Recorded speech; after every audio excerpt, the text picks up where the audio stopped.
Miss Kathy Kiernan. You're the best. Thank you.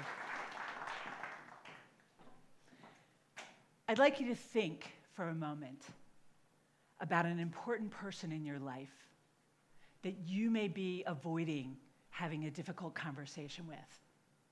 It may be your spouse, or your mother, or your son, or maybe even your boss. And the longer you wait to have that conversation, the harder it gets. About 2 years ago, I started down the journey of exploring the difficult conversation. When I was working with my friend and colleague, Mike Nally. Mike runs Lead Your Way Solutions, and he says the conversations we should be having are the important ones, the difficult conversations, because those are the conversations that are game changers in our lives. Those are the conversations that will make our relationships better and will make us happier. But we avoid them at all costs. I have a good friend of mine who is a successful businesswoman. She runs a business, she's well educated, she's well traveled. In all of our eyes, we would look at her as being very successful. But to her father, she thinks that she's not enough. And for her entire life, she has carried this with her. She's unable to have the difficult conversation with him.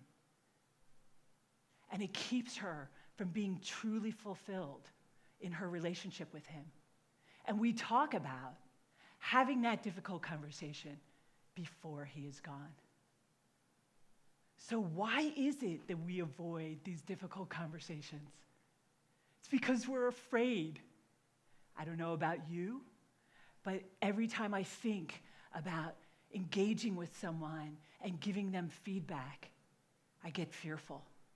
I get a little knot in my stomach, even if it's a casual, constructive feedback conversation. We're afraid that we might make the situation worse. We're afraid that they may finally leave us. We're afraid that we might get fired. Marianne Williamson, an author, public speaker, teacher of the Course in Miracles, says that there's really only two emotions, love and fear. And if we're coming from a place of love and generosity and giving and receiving, all is right with the world. But if we're coming from a place of fear, we're going to make bad decisions. We're going to say the wrong thing. We're going to do things that we regret. The other reason that we avoid the difficult conversations are because we were never taught how to have them. Maybe you were like me, you grew up in a family, your parents were working hard, lots of kids, everyone trying to do the right thing, live their life, raise a family, be a good community steward. But we didn't sit around the dinner table talking about our emotions. We didn't sit in the living room and talk about how we could make our relationships better.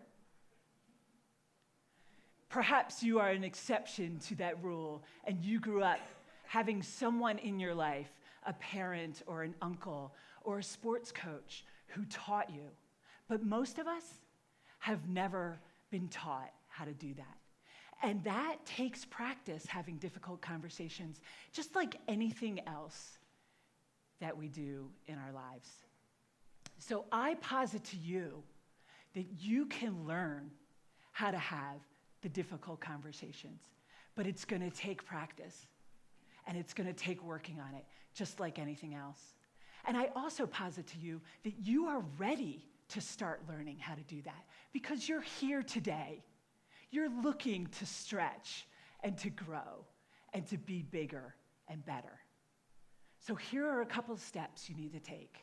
First of all, you need to acknowledge where you are. You need to become aware of the difficult conversations that you're not having.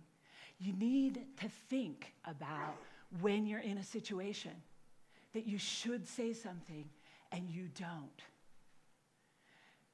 The late, great Stephen Covey says that if we keep doing what we're doing, we're going to keep getting what we're getting. And the way that we begin to change and get something different is by increasing our awareness. So we start there. And then, for me, it was about beginning to educate myself. The book, Difficult Conversations, by Douglas Stone and his colleagues, is a great place to start. It will give you fodder for beginning your journey. But you could download podcasts and webcasts. You could go to seminars. You could start journaling. You could start praying and meditating. And you could start practicing. And you could find other people that you know that want to learn how to have difficult conversations as well. And I believe if you start practicing, you'll know how to do that. One of the things that I have done with respect to learning is by beginning to have the difficult conversations. So I have read books, I have started to engage, and I'm starting to practice. And another thing that I'm doing is beginning to take responsibilities for my actions or my lack of actions. Taking responsibilities means that sometimes we need to acknowledge the difficult conversation that we're not having. We need to tell people what we're thinking. We need to tell them how we're feeling, because until we do that, they won't change. We do performance reviews every year in our company with the entire organization. They're some of the best conversations that we have.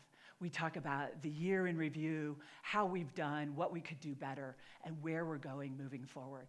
And this past year, one of my team members gave me some constructive feedback about how she felt every time we dealt with a particular work issue. And I had no idea. And it wasn't until she gave me that feedback that I realized that I could do something about it and I could change it. And I realized that she was being amazingly courageous and that she was taking responsibility for her part of the difficult conversation. My husband has a great saying about when we get into an argumentative mood or a place in our conversations where things get escalated. And he will say, "You're right, I'm wrong, I'm sorry."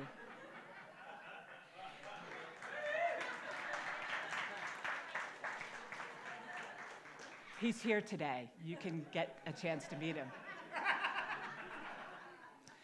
And here's what I love about this, is it adds lightness to the conversation, just like it did here with us today, right? But it also acknowledges his part in the escalation of the conversation that we had.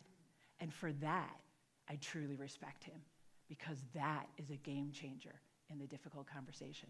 Taking responsibility, making the apology, and moving forward. Every month, I have breakfast with a colleague of mine, and it's a time for us to get together before work to talk about work and also talk about our personal lives. And our December breakfast was coming up, and the day before, I was having a bad day. It was a challenging month for me. I knew that I was going to miss some key goals last year, and I was really disappointed in my work performance. So the day before we were supposed to have breakfast, I had a little bit of a meltdown.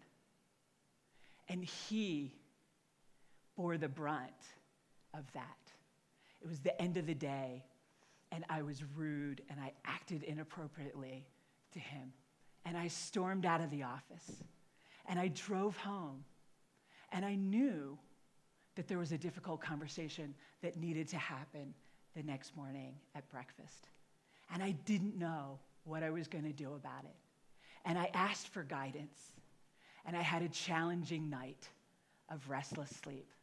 I got to the restaurant in the morning, he was already there, and it was clear that he had had a restless sleep as well. So I gave him the opportunity to give it to me, and he laid me out on the carpet, and he told me how he felt and how I had done him wrong, and it wasn't his fault. And I knew at that moment that my only response was, "You're right, I'm wrong, I'm sorry." Thank you.